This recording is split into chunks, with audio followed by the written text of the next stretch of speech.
Welcome. Um, Good to see you all out there. This is phase two of the Great Awakening, connecting the dots with divine intuition.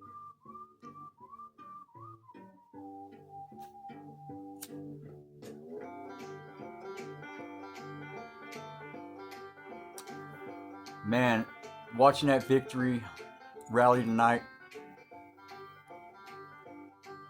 you know, I'll tell you one thing. When Trump had his last inauguration, I cried. That speech was so beautiful. No Trump. He ain't gonna do nothing less than what he pulled off last time.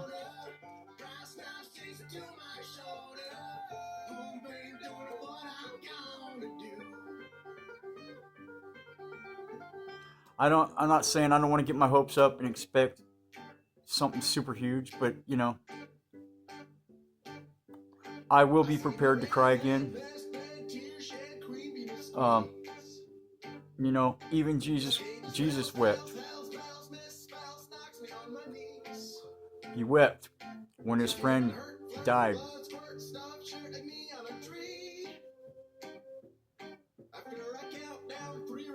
He also cussed too. When he cursed at the wind, told it to stop. In my opinion, that's what happened. He may have cursed once when he told the weather to stop. No, okay. Let's not get into religion right now. So we got so much to unfold. Tomorrow's a big day. Historical moment. Hey, don't get overconfident because we still might have many battles left in this war. But we are battle hardened. We are seasoned. More people are waking up every day. You know how happy my daughter was that TikTok was saved? That's a big thing to the millennials, man. Big thing. Okay? So, I want to say something about the significance of Trump's presidency. Has a lot to do with my personal story. When the illegal immigrants were flooding in from Afghanistan since I was a child in California, that's not counting all the Asian immigrants. Whether they were, I think they might not have been illegal. I mean, some of them were, actual refugees. Now, I grew up pretty much with war-torn children from war-torn CIA-caused wars, Vietnamese kids in the Bay Area in California.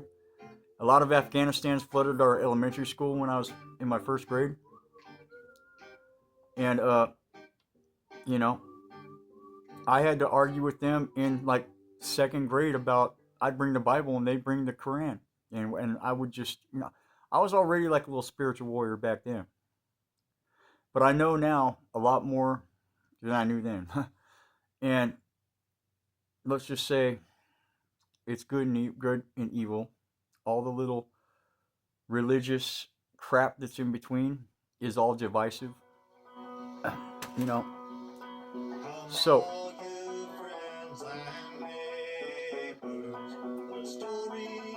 so when I got to be about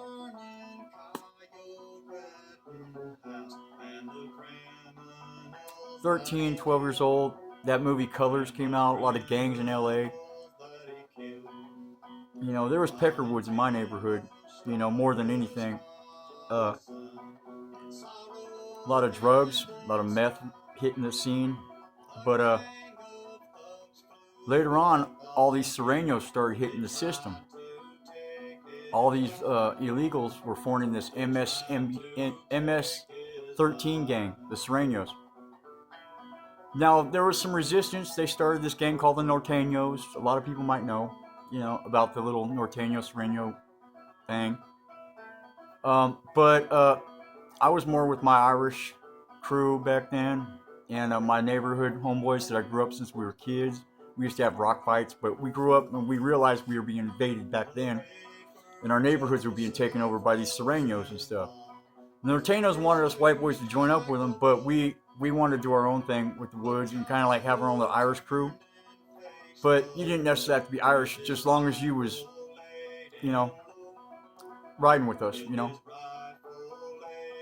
Anyways, I don't want to regress. I've got jumped by these Serenos. I seen them tear up my neighborhood, spray paint all over the place. I did time with them in prison. Not all of them are bad, but nobody was sticking up for us. The cops weren't. You know, we felt like abandoned. The whites. Basically, no one had our back, and even the bikers were kind of so tore up that they couldn't really their numbers were everyone's getting locked up. Anybody that was about anything was getting locked up or dying. We were getting overran. Okay? And I thought this was a lost prayer. Is there hope for this country? Have we been totally abandoned by our government? I gave up almost. After Obama, I kind of threw my hands up in the air and said, screw it. Trump gave me hope. I didn't even know. Until the golden escalator happened, that's when my little light went on of hope. Okay? What did Trump do? He took these Serenos and shipped them the hell out.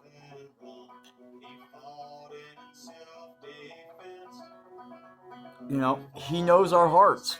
He was saying things during his first term that I thought never would be spoken because of political correctness. There's things that he still says to this day that feels like it's something from in my heart that I know just me alone probably could never put out there like that. And you get attacked, called a racist, all kinds of stuff. But we need to we don't got time for that sensitivity crap. It's time to be straight up. We're in a real war here. Real war against good versus evil. Now, you know what I'm looking for? Let's change the tone here. We're getting ready to see our price of gas drop.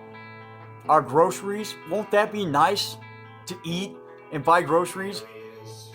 And not have to fight with your girl or your kids about eating too much out the food or drinking too much of the milk. We got to make it stretch. I mean, I've literally over this last couple years have fought over milk, cheese, stupid little arguments. I'm tired of it. But we're battle hardened. You know what? We're gonna really appreciate this. But it was worth the price of what it took for this fake Biden administration to us not have a civil war. To wake up all the normies, all the sleepers. The red pills are falling like raindrops, baby. And guess what? We all got our battle scars. And a lot of them aren't going to be, we got our heroes, Kyle Rittenhouse, many more. All the podcasters out there, they got censored and their financial income, their reputation ruined, called conspiracy theory. We all got some kind of battle scars. My main one was with my family. Trying to wake them up, tell them what I knew, especially about the COVID shot. Knowing I was the only conservative in my whole family of Democrats. You know how much guts it takes to stand up for what's true? Who said that you would be persecuted because of my name? JC. And he stood up to a tyrannical, bloodthirsty government and a Roman whatever. Don't want to go there. Okay? So, I'd like to amplify my program. If anyone likes it, share, subscribe. If anyone could help me generate more traction with my content and my podcast, I'd really appreciate it. I haven't touched on Diddy. I ain't touched on Epstein. I ain't touched on the Mossad. You know, the Brzezinski thing. I mean, who else? We got so many. We got so many things to go over. If someone would just like amplify my microphone and I could really take this serious and make some cash off it. I mean, I don't care about making cash really, but I need cash to compete, to get my voice out there, my megaphone. But I figure I'm not out for the cash. I'm not out for money. Don't get me wrong. That was a slip of the tongue. That not what I'm thinking about at all. I'm content with my life. I can live in a freaking 6x9 cell for 6 years. I can freaking live in a motorhome, okay, a beat down motorhome for a couple years, and be totally fine with my life. Material things don't matter to me. Spiritual things matter to me. Waking up people, and that's my reward. Whether I affected one person, lifted them up, gave them hope,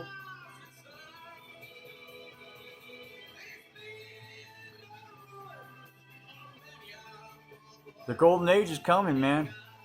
And have you heard of the med beds, the Tesla med beds that reverse aging by 20 years?